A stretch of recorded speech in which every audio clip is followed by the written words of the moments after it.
entre los incas, los malquis o momias de personajes importantes fueron considerados deidades que eran el origen de la vida. Participaban de diferentes festividades en el calendario de la cultura inca. Noviembre fue el mes denominado de Ayamalcay, que quiere decir cargar y abrazar al muerto, en que se celebraba la festividad de conmemoración de los difuntos con importantes y complejos rituales, donde los malquis eran sacados en procesión. En la concepción andina, el alma de los difuntos retornan a la tierra cada noviembre y se les brinda honores para pedirles intercedan a favor de los vivos.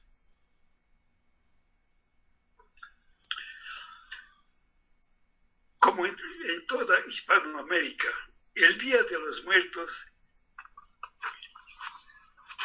se origina de una mezcla de costumbres tradicionales prehispánicas y rituales cristianas, celebrándose este acontecimiento cada 2 de noviembre, fecha en que se recuerda a los seres queridos que partieron de esta vida terrenal. Para esta conmemoración se preparan con anterioridad a esta fecha distintos rituales y ofrendas. En el Perú, estas manifestaciones varían de acuerdo a la zona. En el sur andino, días antes se inicia con la elaboración de ofrendas, como son bizcochos, maicillos, panes de diferentes potajes en vida eran del agrado del difunto.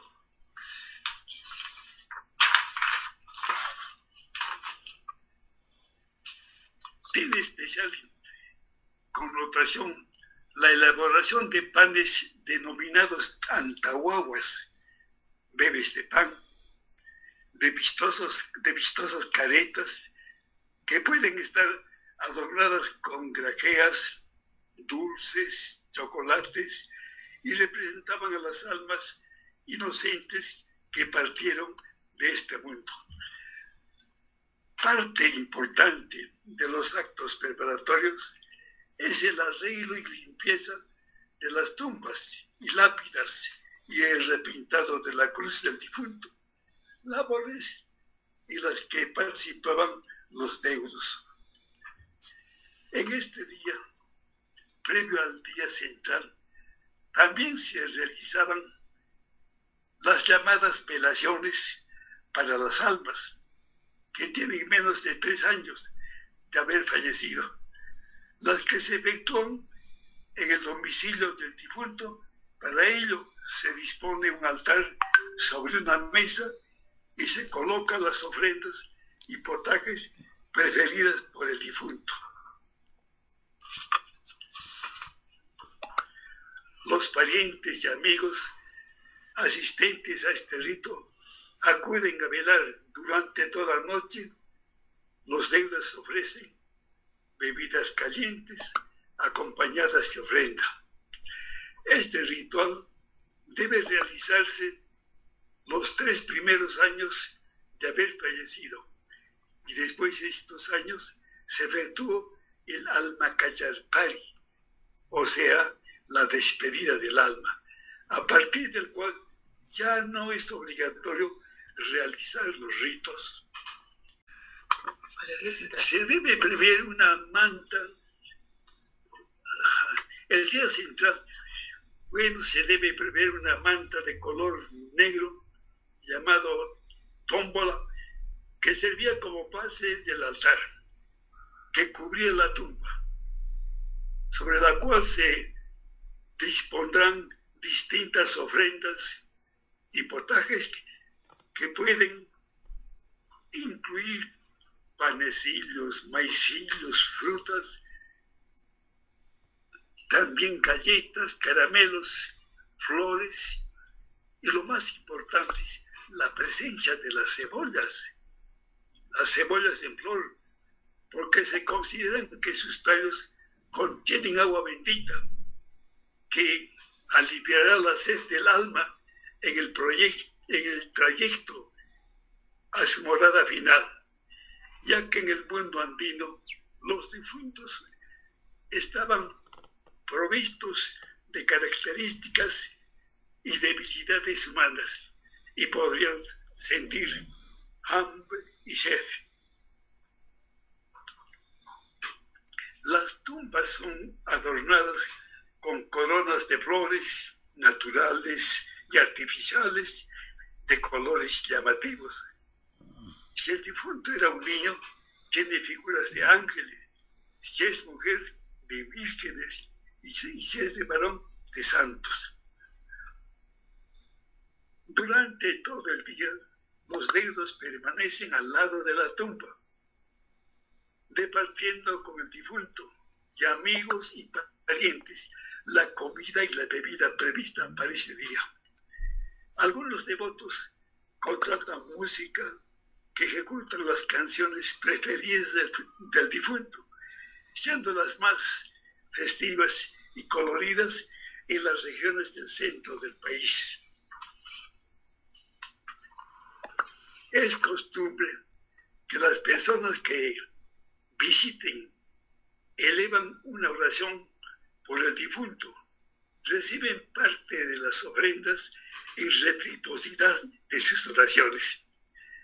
Existen los llamados rezadores, personas encargadas en efectuar oraciones y echar agua bendita sobre las tumbas, siendo los más preciados los rezadores en latín.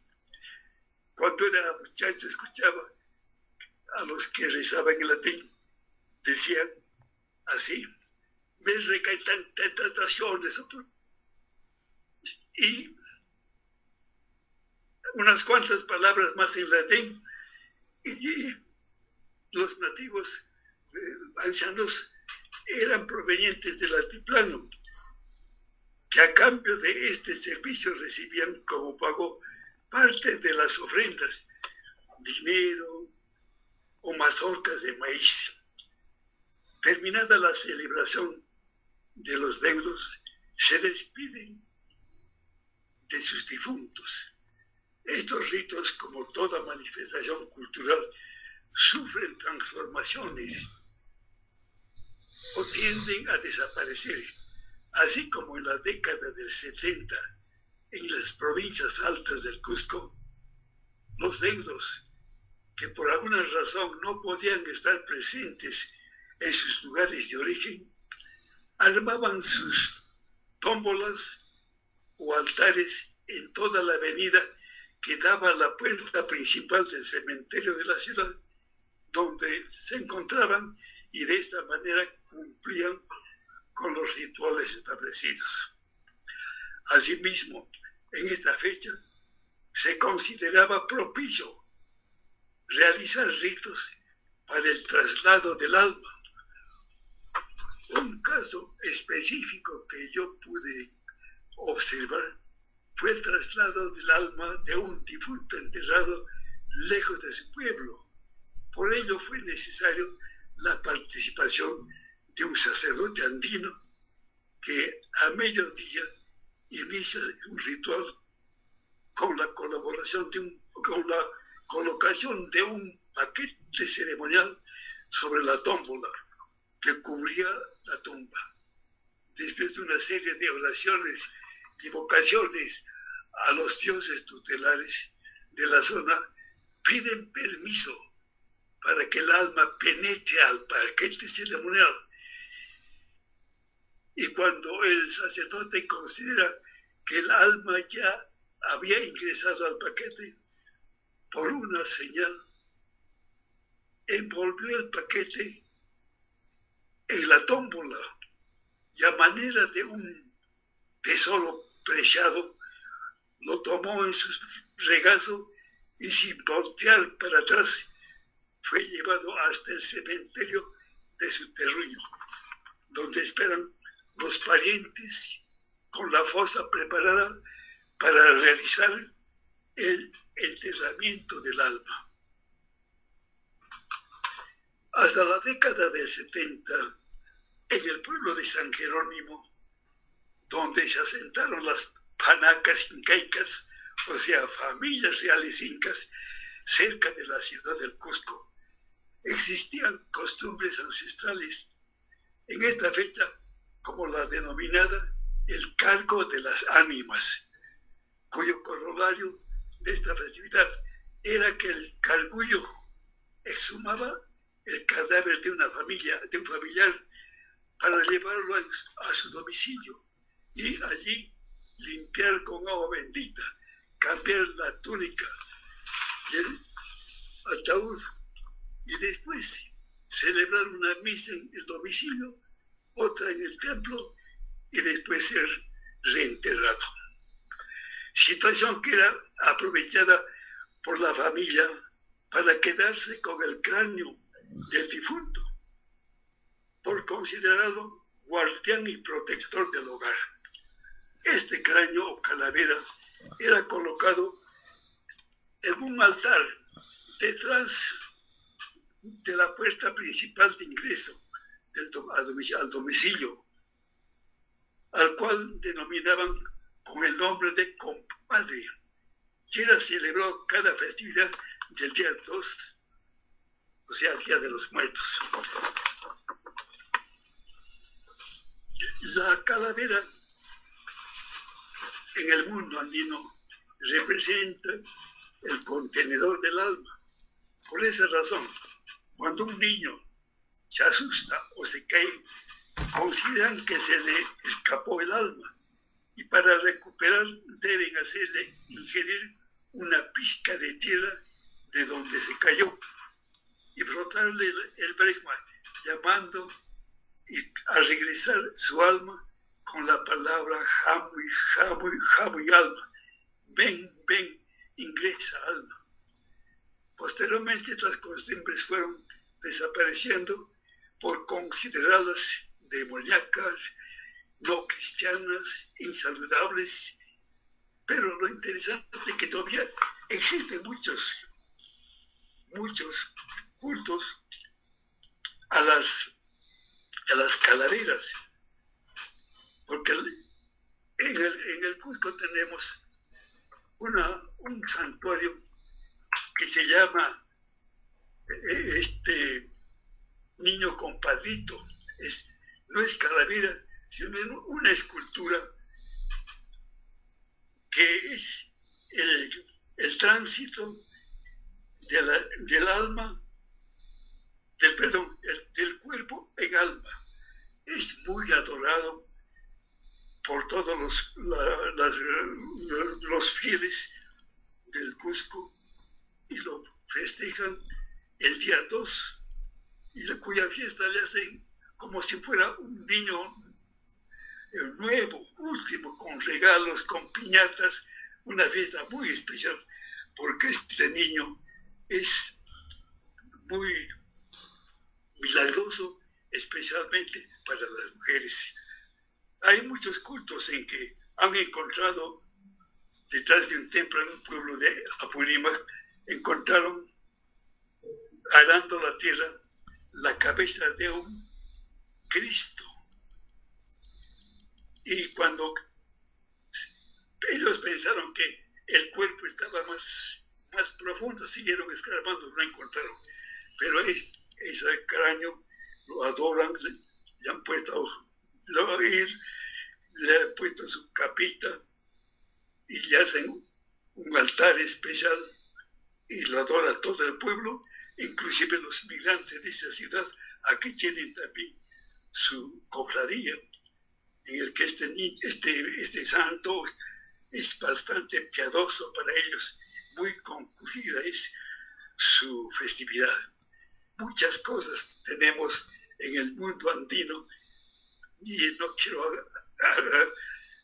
agrandar porque sería muy largo explicar diferentes actividades indígena tiene al mezclarse con los conocimientos cristianos, ha quedado una gran parte de la existencia de los cultos andinos propios. No obstante que ha pasado 500 años, siguen pensando, siguen adorando a la diosa tierra, a los seres más elevados, los apus, siguen adorando al viento, al nevado y a todo cuanto existe en la naturaleza, porque creen ellos que todo esto tiene alma.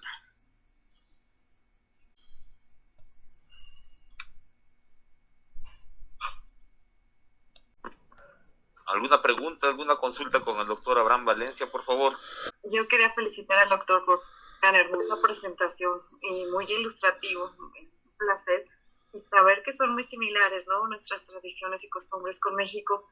Yo lo que quería preguntarles, cuando hablaba de los alimentos, ¿también se colocan en una ofrenda o qué fin tienen los alimentos? Los alimentos son ofrendas y justo para el Día de los Muertos se tiene, por ejemplo, el asado de cerdo, después los tamales de maíz, porque creen que en el cerdo, en el cebo del cerdo, está el alma y que después desaparece. ¿Ven?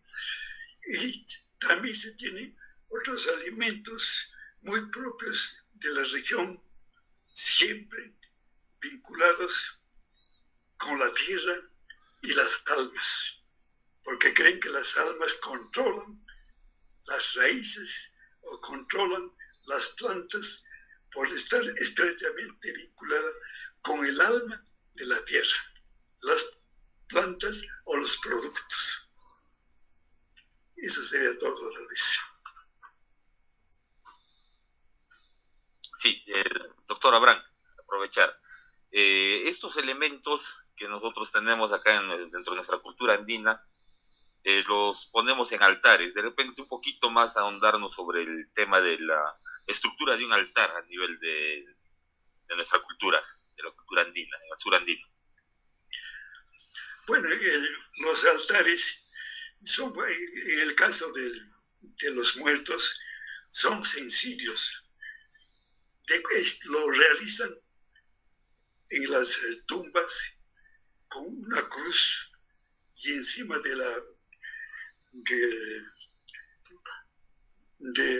entierro o de la tumba ponen una manta negra con una cruz roja encima. Ahí ponen todos los alimentos, todos los productos alimenticios que le gustaba en vida al muerto de ahí. Y esto al mismo tiempo va a servir de ofrenda para darles como pago a los que van a rezar. Y algunas veces, bueno, les pagan en dinero, les pagan en productos o los pagan en ofrendas. Decía que los más tradicionales en la ciudad de Sicuani, por ejemplo, son los aymaras, los sacerdotes andinos aymaras que vienen a rezar, son los más cotizados porque son aymaras, creen que ellos están vinculados con sus dioses, porque viven en altura, con los apus, porque viven en altura. No así los que son de esta parte del Cusco, no son tan, se puede decir, no cuidan con tanto prestigio el fervor que le tienen a sus almas.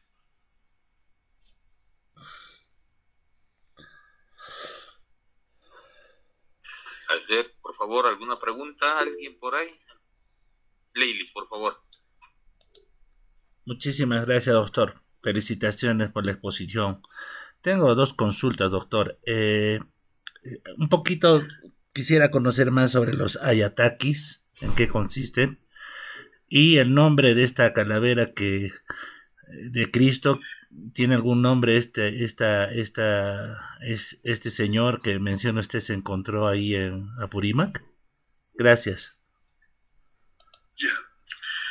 Bueno, los ayatakis son canciones dedicadas, o siguen siendo canciones dedicadas a los muertos. Son tan profundas y cuando cantan las plañideras, los coros, al menos las que decimos las chañas, las que cantan en la Catedral del Cusco, lo cantan con mucho sentimiento que contagian a la nostalgia y hasta bueno, llegan hasta llorar por los versos de las despedidas de a los muertos. La otra pregunta era no le capté bien. ¿Que te repita la pregunta? La última pregunta, pedí que te repita. Una vez me dijo. Sí, doctor, si repetimos. Quería saber si tiene algún nombre la festividad y el señor que usted mencionó habían encontrado el cráneo que estaba arando la tierra. ¿Tiene algún nombre para buscarlo? Me gustaría conocer más información y de repente visitar el lugar. Esto es justamente en la provincia de Apurímac.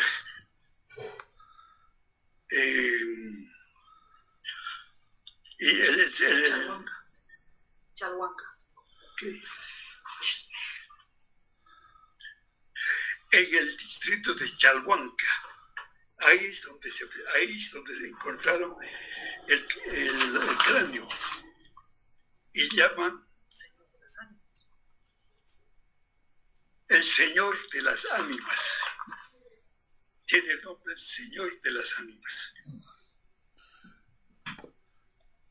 Muchísimas gracias, doctor. Buenas noches, disculpe. Para el doctor Abraham. He escuchado que en las ofrendas, en la mesa que se tiende para los difuntos, que la cebolla representa desde sus raíces el agua bendita, algo así entendí, y que sí sería bueno colocarlo en una mesa de ofrendas, la cebolla con ramas. Sí, las cebollas ponen desde sus raíces, con sus ramas, porque en sus tallos está el agua bendita que le acompaña a los que han muerto y para que se sirvan de él en su trayecto, en el camino, no les falte agua. Y es obligatorio que debe tener siempre una o dos, tres cabezas de cebolla con sus hojas. Muchas gracias. Otra consulta, doctor. Doctor, perdón. El Todos Santos es una festividad un poco más católica que andina, ¿no? Y hace rato, de repente podríamos ahondar un poquito algún ceremonial especial andino que se tenga, el uso de la coca, de nuestra chicha, o sea, algún elemento más que sea más andino, por favor. No, bueno, en todos los ritos andinos está presente la hoja de coca. Todos tienen que llevar, van al cementerio, en el velorio, en todo momento está presente las hojas de coca. Bueno, es obligatorio, se puede decir, porque leen en el transcurso de la velación, leen las hojas de la coca de acuerdo a formas, de acuerdo a las características y lo que puede suceder a una persona. O sea, ya anteceden lo que pudiera suceder a la persona que está pichando o agarrando las hojas de coca. Gracias, doctor. Acá, doctor, tenemos acá una pregunta. Nos dicen si el colibrí o el picaflor tiene algún mensaje espiritual en el contexto funerario. También representan a las almas. Dicen que es el alma de un pariente cercano. Cuando se presentan, se alegran porque dicen, ha llegado mi mamá. Entonces ha venido de visita mi mamá. Es cuando está presente el colibrí. Se alegra la gente, se alegra las personas cuando está presente el colibrí. Perfecto, doctor. ¿Alguna otra pregunta, por favor, en la sala? Por favor, Rosa. Una vez más, doctor. La mesa, la ofrenda que me interesa es una de las cosas importantes que me ha gustado en estas fechas. ¿Se tiende mañana primero a mediodía ya debe estar o el día 2, que es el Día de las Almas? El día 2, el Día de las Almas, es el día de las ofrendas. El primero se dice que es el día de los vivos, el 2 es de las almas. Y todo lo que se ha explicado es de acuerdo al día 2.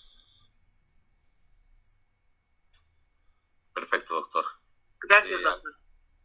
Muchísimas gracias, doctor. Aprovechar de su presencia para también requerirle, por favor, nos comente un aspecto que mencionaba la expositora, la doctora Isabel, acerca de los perros como que en el otro mundo ayudan en el tránsito y en llegar a un lugar pues donde hay un reposo mucho más interesante para el espíritu de quien se adelantó en este camino.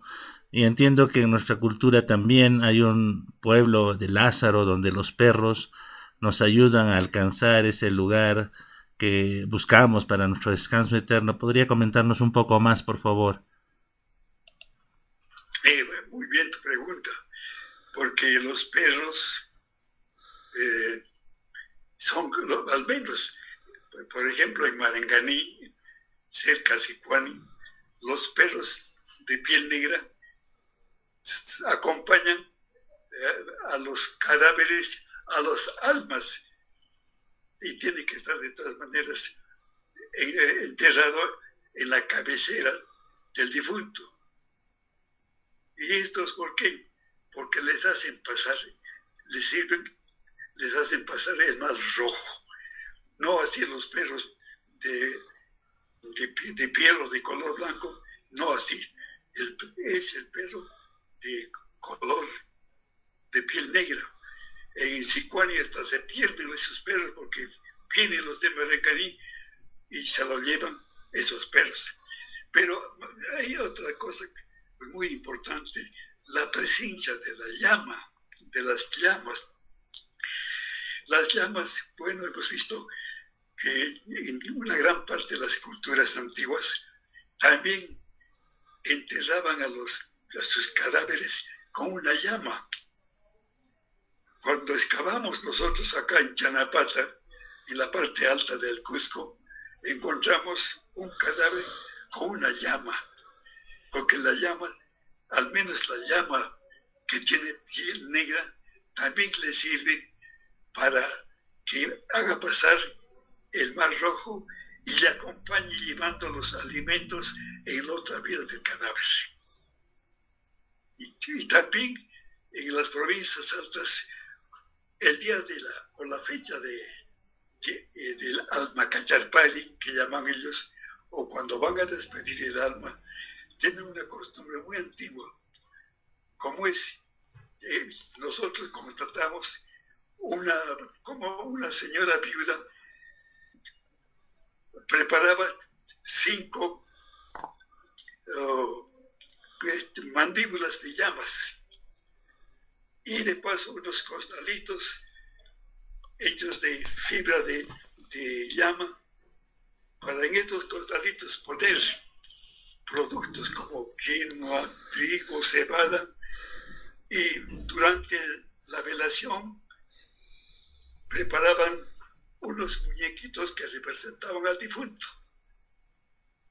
Y durante la noche colocaban a las mandíbulas los las esculturas pequeñas para que en la mañana del día siguiente llevaran estas ofrendas a la pachita con una serie de oraciones, ritos, llevaban a la pachita y ahí los dejaban las mandíbulas con sus demás atuendos. Y como era ya la despedida última, lo hacían con mucho fervor, con mucho cariño, y porque ya no más le hacían ningún homenaje, ningún rito, porque ya le habían despedido al alma.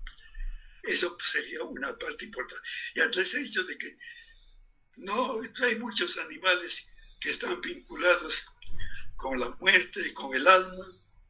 Por ejemplo, esas mariposas nocturnas que lo conocemos como yanataparaco. Cuando se presenta esta mariposa nocturna en la casa, lo que hay que hacer es hacer humear y que caiga al suelo y desaparecer al taparaco, porque el taparaco, desde su presencia y las figuras que tiene en las aletas son cadavéricas, está anunciando la muerte de la persona más querida. Entonces, para que no suceda esto,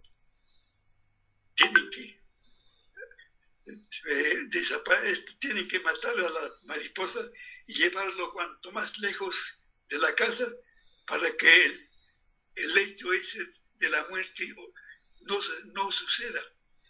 Tienen unas canciones tan bonitas como es de que lo que dicen, se puede decir en quechua, porque en castellano no es lo mismo. Tutapuriku sikani yanataparaku manchale chikon kimanta supaipa retrato perfectamente. Por eso que no quieren a las mariposas o los taparacos. Doctor, tenemos acá una pregunta de Maribel Solís. Sobre los malquis, al llamarlos momias, ¿no conservan sus intestinos dentro o sí los conservaban? No, los sacaban.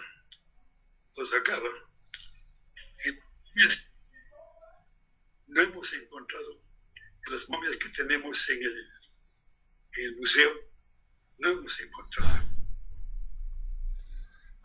¿Vale? Sí.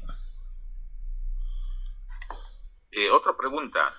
Nuestra amiga Isabel Medina, la doctora Isabel de allá de México, nos hacía referencia a la flora. Hay una flora específica para esta festividad de Todos Santos allá en México.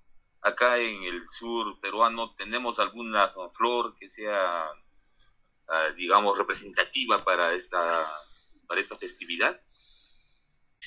Bueno, por eso que como en las partes altas no crece plancha, no hay flores, o hacen flores de papel. Eso es lo que, y a todo, hay colores fuertes, hacen sus coronas con flores de papel. Claro que también hay flores. Bueno, es variado las flores, pero lo más importante es que preparan las flores y las coronas con flores de papel. Perfecto. A ver, nuestro amigo Carlos Enrique. Gracias, Yurito. Doctor, buenas noches. Qué gusto escuchar. Buenas noches. Aprender de usted, una eminencia de nuestra cultura. Gracias. Hacerle una pregunta, ¿no? No sé si cuando yo era niño crecí en Vilcabamba, el último bastión de la resistencia inca, y ahí vi un entierro de un compañerito, ¿no? Que en ese entonces tenía pues 7 años, igual que yo de repente. Y a mí lo que se me quedó grabado fue que en su cajón, en su nicho, al niño le pusieron elementos de herramientas de trabajo, ¿no? Herramientas como pala, pico, pero digamos en miniatura, ¿no? En pequeñas dimensiones, ¿no? Como palitas de mano, o sea, parecían juguetitos, pero en realidad eran pues herramientas hechas de hierro, ¿no? De hierro y palos. Y lo otro, doctor, también quería saber, ¿cómo se interpreta el hecho de que en la cultura andina, inca y hasta pre-inca, de repente en el Valle Sagrado y en la parte de Oropesa, debajo de las afloraciones rocosas tenemos casitas pequeñas que hasta ahora las personas tienen bastante veneración y respeto? No sé si usted recuerda, ¿no? Incluso le ponen hasta crucecitas, pero son pues huesos humanos, ¿no? De los ñaupamachos que le llaman incluso, ¿no? Y que mucha gente también le guarda demasiado, hasta miedo, no sé si es la palabra, ¿no? Pero no osa nadie, ninguna generación osa profanarlos hasta hoy en día, ¿no? Eso, doctor, muchas gracias. Sí, bueno, tú no encontrado esos datos de que le pongan herramientas pequeñas en las tumbas. No he encontrado. Acá hay otra pregunta, doctor. ¿Los perros negros te cuidan en el otro mundo?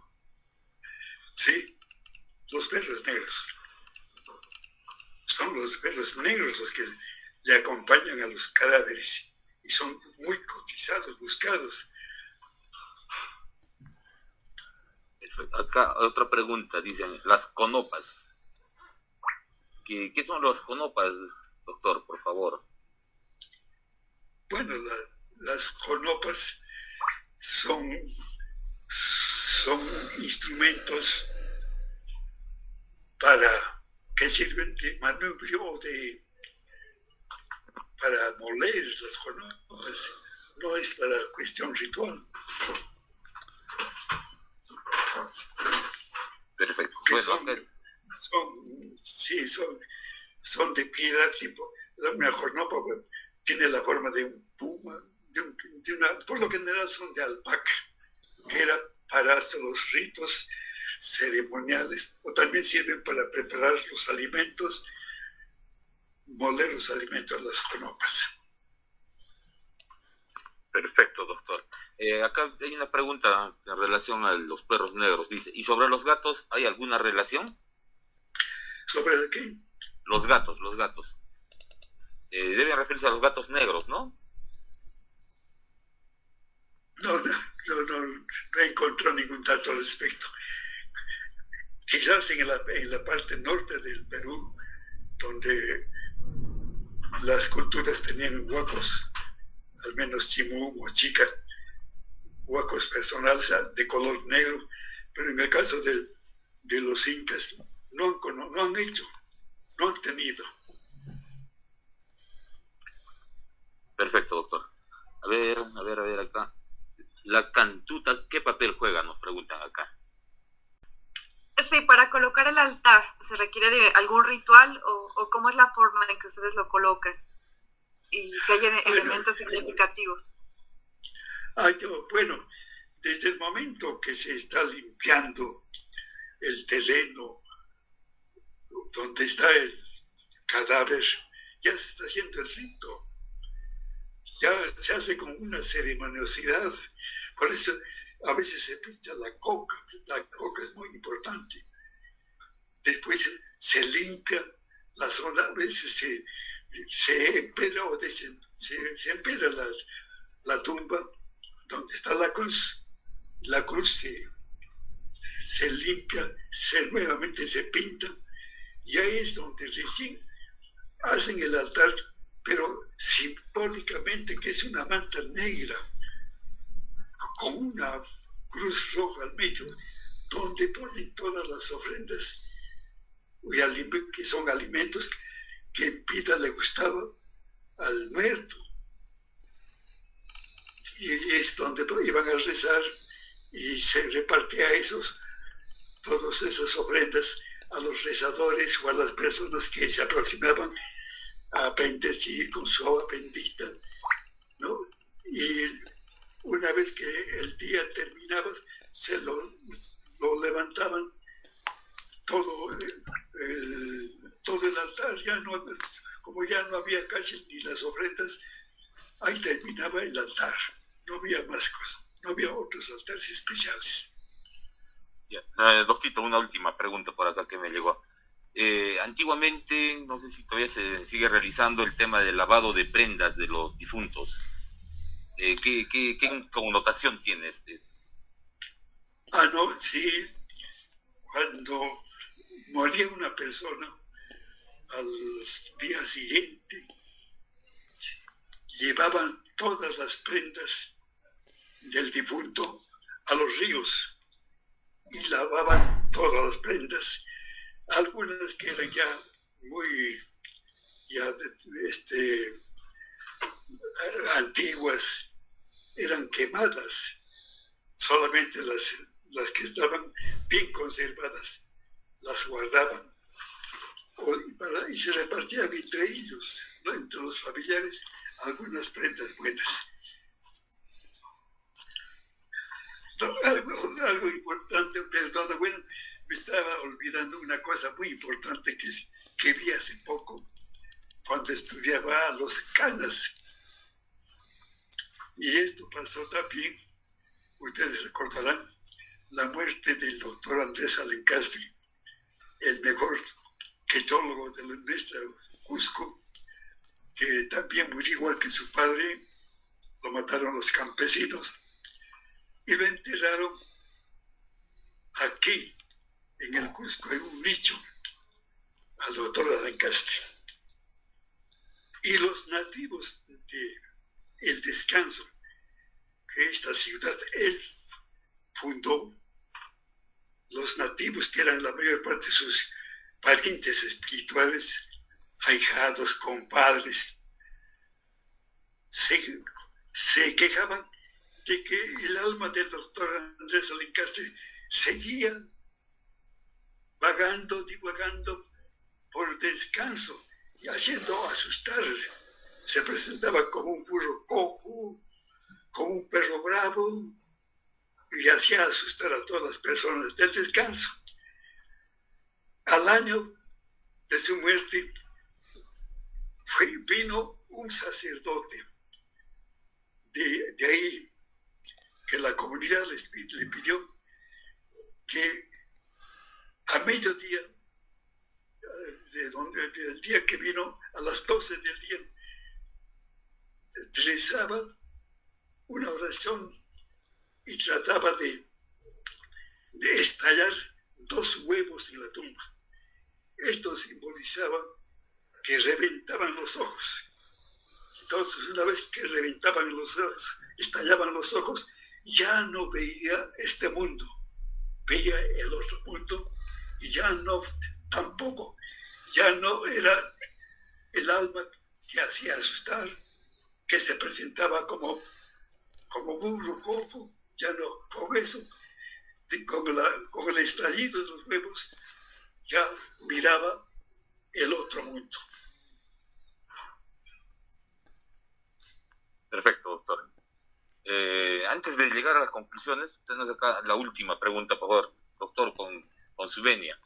La señorita o la señora Elizabeth Tapara nos pregunta, con respecto a la muerte, se dice que algunos animales pronosticaban la muerte de alguien, como del búho. También podríamos ahí incluir el famoso aullido de los perros, ¿no? Dicen que cuando un perro se pone a aullar es porque también ven almas. No sé si podríamos un poquito... Sí, exactamente.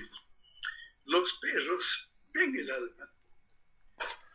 Y de día, cuando ladran bastante, inclusive lloran, se notan las lágrimas y dicen que está llorando, ya pronosticando que va a morir el ser más querido. Y para esto tiene que, bueno, hacerle comer bien al perro y a veces matarlo, para que ya no siga comunicando, ya no siga avisándoles lo que va a suceder con algún pariente de ellos. El perro.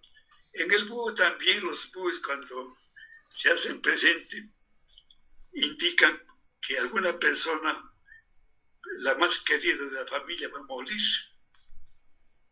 Y en este caso, los tratan de agarrarle al búho y sacarle todas las plumas, matarlo y botarlo lo más lejos posible para que no esté anunciando o no esté con esos malos presagios.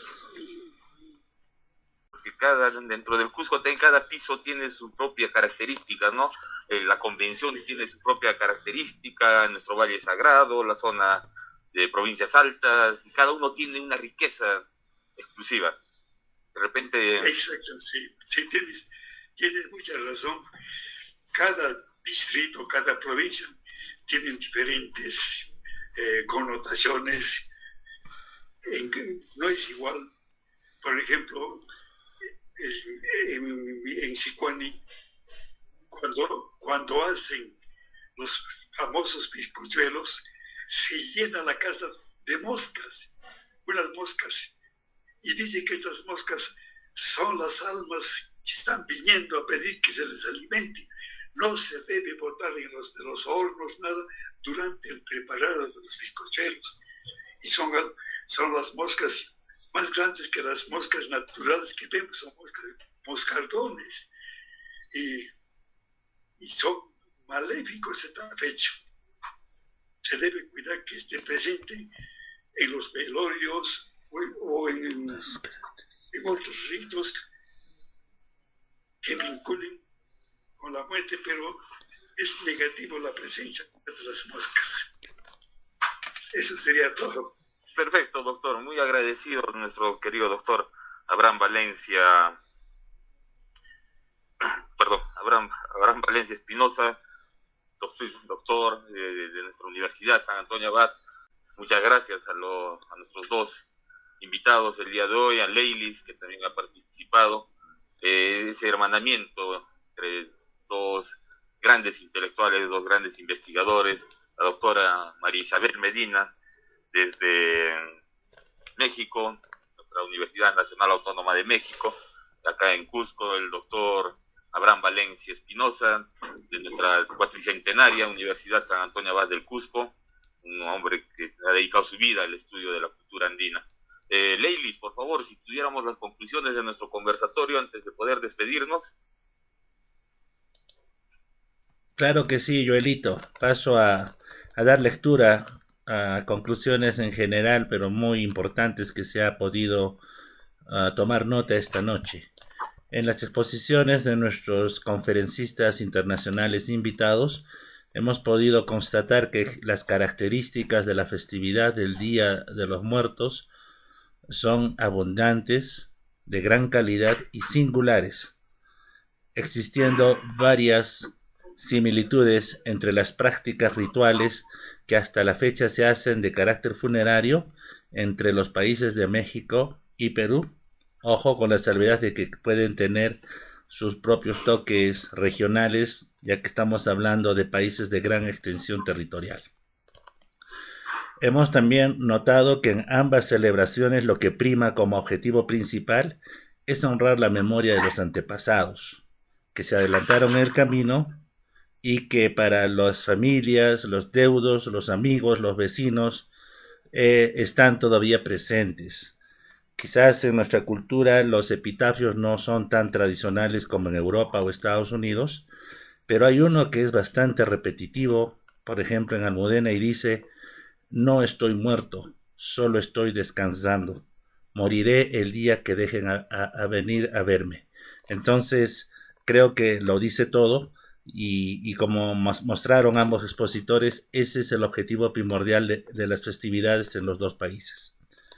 Tenemos que los cementerios son magníficos repositorios de patrimonio cultural de tipo material e inmaterial asociados a la cultura fúnebre, por lo que es importante preservarlos en atención al patrimonio que encierran estos espacios físicos.